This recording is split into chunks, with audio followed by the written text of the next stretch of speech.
கொடுத்த வார்த்தைகளுக்கு நன்றி செலுத்துகிறேன். தேவனுடைய பிள்ளைகளாக இருக்கிற நம்ம பாக்கியவான்கள் இல்லைங்களா? நாம் தேவனுடைய பிள்ளைகளாக இருக்கிறதுக்கு நம்மளை ஆண்டவர் தெரிந்து கொண்டதற்காக நம்ம நன்றி சொல்லுவோம். தேவனுடைய பிள்ளைகளாக இருக்கிற நாம் என்ன எப்படி இருக்கணும்னு கேட்டிங்கன்னா, தேவனுடைய சித்தம் என்னன்னு கேட்டிங்கன்னா, நாம் சாத்தானுக்கு எதிர்த்து நிற்கிறவர்களாக இருக்கணும். கடந்த செய்தியில் பிரதர் பேசினது எனக்கு ரொம்ப பிரயோஜனமாக இருந்துச்சு. ஸோ அதிலேருந்து நான் ஷேர் பண்ணுறேன். ஏன்னா தேவனுடைய பிள்ளைகளாக இருக்கிறதுடைய நம்மளுடைய நோக்கம் என்ன எப்படி இருக்கணும்னு கேட்டிங்கன்னா, நாம் சாத்தானுக்கு எதிர்த்து நிற்கிறவர்களாக இருக்கணும். ஸோ ஆண்டவர் நமக்கு ஒரு வாக்குத்தத்தம் கொடுத்துருக்குறாங்க. ரோமர் 16வது அதிகாரம் 20வது வசனம். சமாதானத்தின் தேவன் சீக்கிரமாய் சாத்தானை உங்கள் கால்களின் கீழே நசுக்கி போடுவார். போதும் சிஸ்டர். தேவன் ஒரு வாக்குத்தத்தம் கொடுத்துருக்குறாங்க. நம்ம இதுக்கு முன்னாடி பிரதர் ஷேர் பண்ணதை நம்ம கவனித்தோம். கட்டளைகளை கொடுத்துருந்தாங்கன்னு சொல்லியிருந்தோம். கட்டளைகளுக்கு கூட கட்டாயம் கிடையாது. அதே போல் வாக்குத்தத்தங்களும் சுதந்திரத்துக்கும் எது தேவை கிடையாது. தேவன் கட்டாயப்படுத்த மாட்டார். நமக்கு விசுவாசம் வேணும். இப்படிப்பட்ட வாக்குத்தத்தத்தை நம்ம சுதந்திரிக்கணும்னா நமக்கு என்ன தேவை? நமக்கு விசுவாசம் தேவை. ஸோ நம்ம நிஜமாலுமே சாத்தானை நம்ம எதிர்க்கிற ஜனங்களாக இருக்கிறோமா? இங்கே வந்திருக்கிற கொஞ்சம் பேர் கூட நம்ம சாத்தானை எதிர்க்கிற ஒரு ஜனங்களாக இருக்கிறோமா? சாத்தான் நம்மளை கண்டு நடுங்குகிற ஜனமாக இருக்கிறோமா? நம்ம எப்படிப்பட்டவர்களாக இருந்தால் சாத்தான் நம்மளை கண்டு நடுங்குவான்னு கேட்டிங்கன்னா, அதற்கு மேலவே ஒரு ஆன்சர் இருக்குது. 19வது வசனத்தில் கடைசி வரிகளை படிங்க. ஆனாலும் நீங்கள் நன்மைக்கு ஞானிகளும் தீமைக்கு பேதைகளுமாய் இருக்க வேண்டும் என்று விரும்புகிறேன். நாம் நன்மைக்கு ஞானிகளாக இருக்கணும், தீமைக்கு நம்ம பேதைகளாக இருக்கணும். ஸோ இப்படிப்பட்டவர்களாக நாம் இருக்கும் பொழுது தான் நாம் சாத்தானை என்ன பண்ண முடியும்? நசுக்கி போட முடியும். ஆண்டவர் நமக்கு உதவி பண்ண முடியும். ஆண்டவர் சாத்தானை ஆல்ரெடி ஜெயிச்சிட்டார் இல்லைங்களா? சிலுவையில் சாத்தானோட எல்லா அதிகாரத்தையும் என்ன பண்ணிட்டாரு? உரிந்து போட்டார். அவனுக்கிட்ட எந்த அதிகாரமும் இல்லை. பட் அவன் இன்னும் பார்த்தீங்கன்னா உதவாத ஒரு சாத்தான், ஒன்றுமே கிடையாது அவருக்கு பவர். பட் ஆனாலும் அவனை கண்டு நம்ம என்ன பண்ணிகிட்டு இருக்கிறோம்? அஞ்சிக்கிட்டு இருக்கிறோம், நம்ம பயப்பட்டு இருக்கிறோம். அவனோட காரணம் என்னன்னு கேட்டிங்கன்னா, அவனுடைய கிரியைகளையும் அவனுடைய தந்திரங்களையும் நாம் என்ன பண்ண முடியாதவர்களாக இருக்கணும்னா அறியாதவர்களாக இருக்கிறோம். சாத்தானுடைய தந்திரங்களை நம்ம அறிந்தவர்களாக இருந்தோம்னா நாம் சாத்தான் என்ன பண்ணுவோம்? எதிர்க்கிறவர்களாக இருப்போம். உதாரணத்துக்கு நம்ம உடம்புல ஏதாட்டு ஒரு நோய் வந்துருச்சுன்னா முதல்ல அதுக்கு தேவை என்னது? அந்த நோயை என்ன, அது எப்படி வந்துச்சுன்னு சொல்லிட்டு என்ன பண்ணுவாங்க? கண்டுபிடிப்பாங்க. அதை கண்டுபிடிக்காத வரைக்கும் அதுக்கு என்ன கண்டுபிடிக்க முடியாது? நோய் எதிர்ப்பு சக்தி கண்டுபிடிக்க முடியாது. அதே போல் சாத்தானுடைய கிரியைகளை நாம் அறிந்து கொள்ளாத பட்சத்தில் சாத்தானை நம்ம என்ன பண்ண முடியாது? எதிர்க்க முடியாது. எபேசியரில் ஒரு வசனம் இருக்குது. எபேசியர் 6ஆம் அதிகாரம் 11வது வசனத்தில் சொல்லியிருக்குது, நீங்கள் பிசாசின் தந்திரங்களோடு எதிர்த்து நிற்க திராணி உள்ளவர்கள் ஆகும்படி தேவனுடைய சர்வாயுத வர்க்கத்தையும் தரித்து கொள்ளுங்கள். அதில் தெளிவாக சொல்லியிருக்குது, பிசாசின் தந்திரங்களோடு எதிர்த்து நிற்க திராணியுள்ளவர்களாய் ஆகும்படி தேவனுடைய சர்வாயுத வர்க்கத்தை தரித்து கொள்ளுங்கள். நம்ம ஆராய்ச்சி பார்க்கலாம். நம்ம இதில் அடுத்த வசனமே சொல்லுது, ஏனெனில் மாம்சத்தோடும் இரத்தத்தோடும் அல்ல. நமக்கு மாம்சத்தோடும் போர் கிடையாது, இரத்தத்தோடும் நமக்கு போர் கிடையாது. நம்மளுடைய போராட்டம் எல்லாம் யார் கூட தான் இருக்குது? அதுக்கு கீழே இருக்குது. துரைத்தனங்களோடும் அதிகாரங்களோடும் இப்பிரபஞ்சத்தின் அந்தகார லோகாதிபதிகளோடும் வானமண்டலங்களில் உள்ள பொல்லாத ஆவிகளின் சேனைகளோடும் நமக்கு போராட்டம் உண்டு. ஸோ இதை நம்ம அறிந்திருக்கிறோமா? அவனுடைய சாத்தானுடைய வஞ்சகங்களை நாம் அறிந்திருக்கிறோம். பிரதர் சொன்னாங்களே, கடைசி நாட்களில் அநேக ஜனங்கள் என்ன பண்ணுவாங்க? வஞ்சிப்பாங்க அப்படின்னு சொல்லி நம்ம இந்த தந்திரங்களை நாம் அறிந்திருக்கிறோமா? இன்னும் நம்ம மனிதர்களோடு நம்ம போரிட்டு கொண்டு இருக்கிறோமா? நாம் ஜனங்களோடு நம்ம போரிட்டு இருந்திருந்தோன்னா, இதில் சொல்லது போல சொல்லியிருக்குல்ல, மாம்சத்தோடு நம்ம போரிடுகிறவர்களாக நம்ம இருந்தோன்னா, மற்ற ஜனங்களோடு நாம் சண்டையிடுகிறவர்களாக நாம் இருந்தோன்னா, இன்னும் நம்ம யாருன்னு கேட்டிங்கன்னா பழைய உடன்படிக்கை ஜனங்கள். நாம் இன்னும் புதிய உடன்படிக்கை வாழ்க்கைக்கு நம்ம அழைக்கப்படலை. ஆண்டவருடைய சித்தம் என்னென்னா, நாம் புதிய உடன்படிக்கையில் ஜனங்களாக இருக்கணும், சாத்தானை எதிர்க்கணும். பழைய உடன்படிக்கையில் வாழ்ந்த ஒரு ஜனங்களுக்கு கூட இப்படிப்பட்ட ஒரு வாக்குத்தத்தை ஆண்டவர் என்ன பண்ணலை? கொடுக்கல. நீங்கள் எங்கேயாவது வாசித்து பார்த்துருக்கிறீங்க? பழைய உடன்படிக்கையில் மொத்தமும் பார்த்தீங்கன்னா, கால் மிதிக்கிற தேசத்தை உனக்கு தருவேன், அமலேக்கியரை கொள்வேன், நிறைய பேரை ஜனங்களை தான் அவர் போராடி ஜெயிக்கிறதுக்காக அவர் வாக்குத்தத்தம் பண்ணினாரே தவிர சாத்தான அவர் அதிகாரத்தை மேற்கொள்கிறதுக்கு யாருக்கும் வாக்குத்தத்தம் பண்ணலை. நீங்கள் பாக்கியசாலிகள். ஆனால் நம்ம இன்னும் யாரு கூட போராடிட்டு இருக்கிறோம்? மற்ற ஜனங்களோட போராடிட்டு இருக்கிறோம், மற்ற மனிதர்களோட போராடி இருக்கிறோம். நமக்கு ஒருத்தர் அது பண்ணிட்டாரே, நம்ம அவரோட கூட போராடிட்டு இருக்கிறோம். கரெக்ட் தானே? அப்போ நம்ம இன்னும் யாராக இருக்கிறோம்? இன்னும் நம்ம இயேசு கிறிஸ்துவுடைய ஜனங்களாக நம்ம இன்னும் மாறவே இல்லை. இன்னும் நம்ம பழைய உடன்படிக்கையில் ஜனங்களாக தான் இருந்துட்டு இருக்கிறோம். பழைய உடன்படிக்கையில் வாழ்ந்த ஜனக்கு தான் ஆண்டவர் சொன்னார். நமக்கு ஏதாச்சும் சொன்னாரா? ஆண்டவர் இங்கே தெளிவாக சொல்லிட்டாரு, மாம்சத்தோடும் இரத்தத்தோடும் நமக்கு எந்த எந்த போராட்டமும் இல்லைங்க. நமக்கு யாரோடு கூட போராட்டம் இருக்குது? துரைத்தனங்கள், வானமண்டலங்கள், அதெல்லாம் நம்ம பார்க்காத பட்சத்தில் நம்ம சாத்தானை என்ன பண்ண முடியாது? எதிர்க்க முடியாது. சாத்தானை நம்ம எதிர்க்காட்டா தேவனுடைய வார்த்தைக்கு கீழ்ப்படிய முடியாது. ஆபத்தாம உண்டாக்குனதுலேருந்து பார்த்தீங்கன்னா தேவனுடைய வார்த்தைக்கு அவங்க கீழ்ப்படியணும், சாத்தானை எதிர்க்கணும். ஆனால் அவங்க சாத்தானை எதிர்க்கலை, தேவனுடைய வார்த்தைக்கு என்ன பண்ணலை? கீழ்ப்படியல. அதே போல் நம்மளும் இருந்துட முடியுமா? கண்டிப்பாக இருந்துட முடியும். ஆதாம் ஏவாளே இருந்துட்டாங்கல்ல. ஸோ நமக்கு ஒரு எச்சரிப்பின் சத்தத்தை ஆண்டவர் தந்திருக்கிறார்ல. ஸோ நாம் சாத்தானை நம்ம எதிர்க்கிறவர்களாக இருப்போம். பழைய உடன்படிக்கையில் உள்ள ஒவ்வொரு வசனங்களையும் நம்ம புதிய உடன்படிக்கையின் ஒரு கண்ணாடியை கொண்டு நம்ம பார்க்கும் பொழுது தான் நம்ம அதை அறிந்து கொள்ள முடியும். இல்லாத பட்சத்தில் நம்ம இன்னும் நம்ம மாம்சத்தோடு இரத்தத்தோடு தான் நம்மளுடைய போராட்டம் இருந்துக்கிட்டே இருக்கட்டும். அது எப்பொழுதுமே அவங்களுக்கு ஒரு பாரமாக இருந்தது போல். பழைய உடன்படிக்கையில் உள்ள ஜனங்களுக்கு பார்த்தீங்கன்னா எல்லா சத்துருக்களும் ஒரு போராட்டமாகவே இருந்துச்சு. அது தாவீது முதற்கொண்டு எல்லா ஜனங்களுக்கும் பார்த்தீங்கன்னா ஒரு போராட்டமாகவே இருந்துச்சு. ஆனால் ஆண்டவர் அவர்களுடைய கைகளுக்கு நீங்களாக்கி அவர்களை ரட்சிக்க முடிஞ்சிச்சு. அதே போல் நம்மளை சாத்தானுடைய கைகளுக்கு நம்ம ஆண்டவர் என்ன பண்ண முடியும்? ரட்சித்திட முடியும். கடந்த மெசேஜில் பார்த்தீங்கன்னா நம்ம யாருடைய பிள்ளைகள்னு சொல்லிட்டு தெளிவாக சொல்லியிருப்பாங்க. நாம் யாருடைய பிள்ளைகள்? வெளிச்சத்தின் பிள்ளைகள். இயேசுவே அந்த வெளிச்சம், அப்படி தானே? வெளிச்சத்தின் பிள்ளைகளாக இருக்கும். இருளுக்கும் இரவுக்கும் அதிகாரம் இல்லை நமக்கு. நம்ம அதுக்கு உண்டானவர்களே கிடையாது. நம்ம யாருடைய பிள்ளைகள்? நம் வெளிச்சத்தில் இருக்கிறோம். நம் வெளிச்சத்தில் நடந்தால் நமக்கிட்ட என்ன இருக்காது? இருள் இருக்காது. ஆனால் நமக்குள்ளே உள்ள இருளை நம்ம பார்க்காத பட்சத்தில் நாம் வெளிச்சத்தை என்ன பண்ண மாட்டோம்? தேடவே மாட்டோம். ஸோ நம்ம வெளிச்சத்தை நம்ம கொடுக்குறவர்களாக இருப்போமா? இருக்கிறோமா? இருந்திருக்கிறோமா? அப்படிப்பட்ட ஒரு வாழ்க்கையை நம்ம ஆராய்ஞ்சு பார்க்கலாம். ஸோ நம்ம வெளிச்சம் நம்மக்கிட்ட கிடையவே கிடையாது பிரதர். நம்ம இடத்துல எந்த நன்மையும் வாசமாகவே இல்லை. நம்மக்கிட்ட மட்டும் எப்படி வெளிச்சம் இருக்கும்? வெளிச்சத்தை நம்ம என்ன பண்ணணும்? நம்ம வாங்கி கொடுக்கணும். கரெக்டு தானே? நான் சொல்கிறது கரெக்டு தானே? வெளிச்சம் நம்மக்கிட்ட எதுவுமே கிடையாது. நாம் இருளானவர்கள் தான். நம்மக்கிட்ட இருள் மட்டும்தான் இருக்குது, இருளான பகுதியில் மட்டும்தான் இருக்குது. ஆனால் நாம் வெளிச்சத்தை ஒருவர்கிட்டருந்து பெற்றுக்கொள்ள முடியும். நாம் வெளிச்சத்திலே நடந்தால் நாம் வெளிச்சத்தின் பிள்ளைகளாக இருப்போம், இல்லைங்களா? வெளிச்சம் ஆண்டவர் தான் அந்த வெளிச்சம். ஸோ அவரை நம்மளுடைய வாழ்க்கையில் நம்ம அனுமதிச்சோன்னு வச்சுக்கோங்களேன், நம்மளுடைய வாழ்க்கையில் உள்ள இருளான பகுதியிலிருந்து நமக்கு என்ன கிடைக்கும்? ஒரு வெளிச்சம் நமக்குள்ளே உண்டாக்கப்படும். ஆண்டவருடைய சித்தமும் அதுதான். நம்ம எப்படிங்க வெளிச்சத்தை பெற்றுக்கொள்ளலாம்? நமக்கு எல்லாம் தெரிஞ்ச ஒரு விஷயம் இருக்குது. ஆண்டவர் படைத்த ஒரு விஷயம் பார்த்துருக்கிறீங்களா? சந்திரனை குறித்து தெரியுமா? சந்திரன் என்ன பண்ணுவாது? வெளிச்சத்தை உண்டாக்குமா அல்லது வெளிச்சத்தை கடத்துமா? நமக்கு எல்லாத்தையும் தெரிஞ்சது தானே. நமக்கு சின்ன வயசுலேருந்து சொல்லி கொடுத்துருப்பாங்க. சூரியன் என்னது?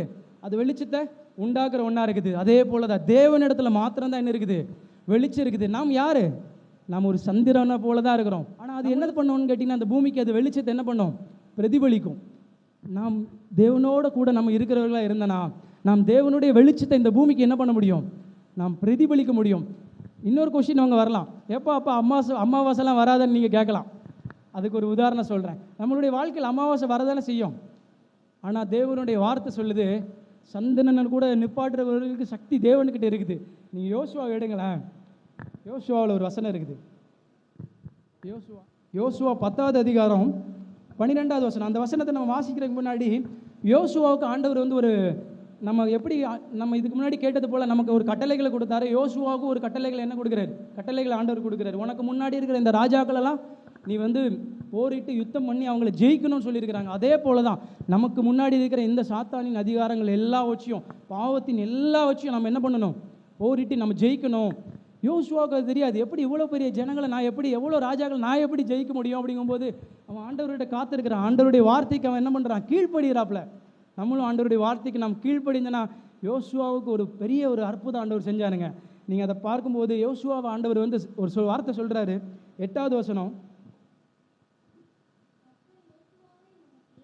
அவர்களுக்கு பயப்படாயாக. போது சிஸ்டர். அடுத்தது ஆண்டவர் யோசுவாவை பார்த்து என்ன சொல்கிறாரு? பயப்படாயாகன்னு சொல்கிறாரு. நாமளையும் குறித்து ஆண்டவர் ஒரே வார்த்தை சொல்கிறாரு, நம்ம சாத்தானுடைய கிரியைகளுக்கு நம்ம என்ன பண்ணக்கூடாது? பயப்படக்கூடாதுன்னு சொல்லிட்டு. நாம் பயப்படுகிறோமா? சாத்தானுடைய கிரியைகளுக்கு நாம் பயப்படுகிறோமா? ஆண்டவர் அடுத்தது ஒன்று சொல்கிறாரு, உன் கைகளில் அவர்களை ஒப்பு கொடுத்தேன், அவர்களில் ஒருவரும் உனக்கு முன்பாக நிற்பதில்லை. ஒப்பு கொடுத்தேன்னு சொல்லிட்டார். இனிமேல் ஒப்பு கொடுப்பேன்னு சொல்லலை. அதே போல தாங்க சாத்தானை நான் ஆல்ரெடி என்ன பண்ணிட்டேன்? ஜெயித்துட்டேன். அவர்களில் ஒருவரும் உனக்கு முன்பாக நிற்பதில்லை. சாத்தானுடைய காரியங்களானது சரி, பாவத்தினுடைய காரியங்களாலும் சரி, ஆண்டவர் என்ன பண்ணிட்டாரு? எல்லாவற்றையும் ஜெயித்துட்டாரு. நம்ம அதை உரிமை கொண்டாடணும். எப்படி யோசுவாவுக்கு அவர்களை முன்னாடியே ஒப்பு கொடுத்துட்டாரோ, நமக்கும் ஆண்டவர் முன்னாடியே என்ன பண்ணிட்டாரு? சாத்தானை சிலுவையில் என்ன பண்ணிட்டாரு, தோற்கடிச்சிட்டாரு. ஸோ நம்ம அவனை குறித்து நம்ம பயப்பட தேவையில்லை. அவனுக்கு நடந்த ஒரு அற்புதம் என்னன்னு கேட்டிங்கன்னா, யோசுவாக்கிட்டையும் ஒரு ஜனங்கள் இருந்தாங்க, அவனுக்கு எதிராளியாக இருக்கிற ராஜாக்கள்கிட்டையும் ஜனங்கள் இருந்தாங்க. ஆனால் யோசுவாவுடைய ஜனங்கள் மற்ற ராஜாக்களை மேற்கொண்டதை காட்டிலும் தேவன் தான் அதிக ஜனங்களை அவர் வந்து மேற்கொண்டாராம். அதில் ஒரு வசனம் இருக்குது, 11வது வசனம் மத்தியில் இருக்குது. இஸ்ரவேல் புத்திரர் பட்டயத்தால் கொன்றவர்களை பார்க்கிலும் கல்மழையினால் செத்தவர்கள் அதிகமாக இருந்தார்களாம். தேவனுடைய காரியங்கள் பராக்கிரமாக இருக்குதுங்க. நம்ம எதுவுமே பண்ண தேவையில்லை. நம்ம ஒரு சந்திரனை போல் நம்ம வந்து சும்மா இருந்தால் போதும். தேவனிடத்துலேருந்து வருகிற வெளிச்சத்தை நம்ம என்ன பண்ணணும், நம்ம கடத்துறவர்களாக மட்டும்தான் இருக்கணும். நம்ம ஏதோ பெருமையாயிடக்கூடாது. நான் ஏதோ ஜனங்களுக்கு வெளிச்சமாக இருக்கிறேன். நம்மளுடைய வாழ்க்கையில் என்ன உண்டாகிறோம், பெருமையாக இருந்தால் நம்மளுடைய வாழ்க்கையில் அமாவாசை உண்டாகிறோம். நாம் தாழ்மையாக இருந்தால் நம்மளுடைய வாழ்க்கையில் என்ன உண்டாகும், எப்போதுமே பௌர்ணமி தான். நான் ஒன்று சொன்னேன் பார்த்தீங்களா, அமாவாசை கூட ஏற்படாதுன்னு சொன்னேன் பார்த்தீங்களா, அது கீழே ஒரு வசனம் இருக்குது. யோசுவாவுக்கு அந்த ஜனங்கள் யுத்தங்களில் இருக்கும் பொழுது சந்திரனையும் சூரியனும் நேரம் மறைந்துடக்கூடாது. ஆனால் தேவன் வந்து தேவனிடத்தில் யோசுவா கேட்குறாரு, வேண்டுதல் பண்ணுறாரு. சூரியனை இங்கே நிற்க சொல்கிறாரு. நீங்கள் அதில் பார்த்தீங்கன்னா, சூரியனே நீ கிபியோன் மேலும், சந்திரனே நீ ஆயலோன் பள்ளத்தாக்கின் மேலும் தரித்து நில்லுங்கள் சொன்னார். யோசுவாவுக்கு இது நிறைவேறிச்சிங்க. யோசுவா சாதாரண ஒரு மனுஷனாக இருந்தார். நாம் சாதாரண மனுஷனாக இருந்தால் நம்மளுடைய வாழ்க்கையில் என்ன இருக்காது, நமக்கு அந்தகாரம் இருக்காது, இருள்கள் இருக்காது, வெளிச்சத்தின் பிள்ளைகளால் தான் இருப்போம். ஸோ அப்படிப்பட்ட ஒரு நிகழ்வு நம்மளுடைய வாழ்க்கையில் நடந்திருக்குது. அல்லது நம்மளுடைய வாழ்க்கையில் ஒரே அந்தகாரம் தான், இருளான பகுதிகள் தான் இருக்குதா, சோர்ந்து போகாதீங்க, தாழ்மையாக இருங்க. அவர்கிட்ட போயிட்டு ஆண்டவர்கிட்ட கேளுங்க. ஆண்டவர்கிட்ட நம்ம கேட்கும் பொழுது, இது இயற்கைக்கு மாறான செயல் இல்லைங்களா? பாவத்தை மேற்கொள்கிறது நம்மளுக்கு இயற்கைக்கு மாறான செயலுங்க. நம்மளுடைய மாம்சத்தில் பாவம் ஊறி தான் இருக்குது. நாம் பாவத்திற்கு உட்பட்டவர்கள் தான். பின் எப்படி நம்ம பாவத்தை ஜெயிக்க முடியும்? இயற்கைக்கு மாறான செயல் நிறைவேறும் பொழுது நமக்கு நிறைவேறதா என்ன? கண்டிப்பாக நமக்கு நிறைவேறும். ஆண்டவருடைய வார்த்தையை காத்திருந்தது போல நம்மளும் ஆண்டவருடைய வார்த்தைக்கு நாம் காத்திருந்து கீழ்ப்படியணும். அவருடைய வாழ்க்கையில் அங்கே சூரியனும் நின்றுச்சு, சந்திரனும் நின்றுச்சு. நம்மளுடைய வாழ்க்கையில் ஆண்டவரே நான் எப்போதும் வெளிச்சம் கொடுக்குறவனாகவே இருக்கணும்ப்பா.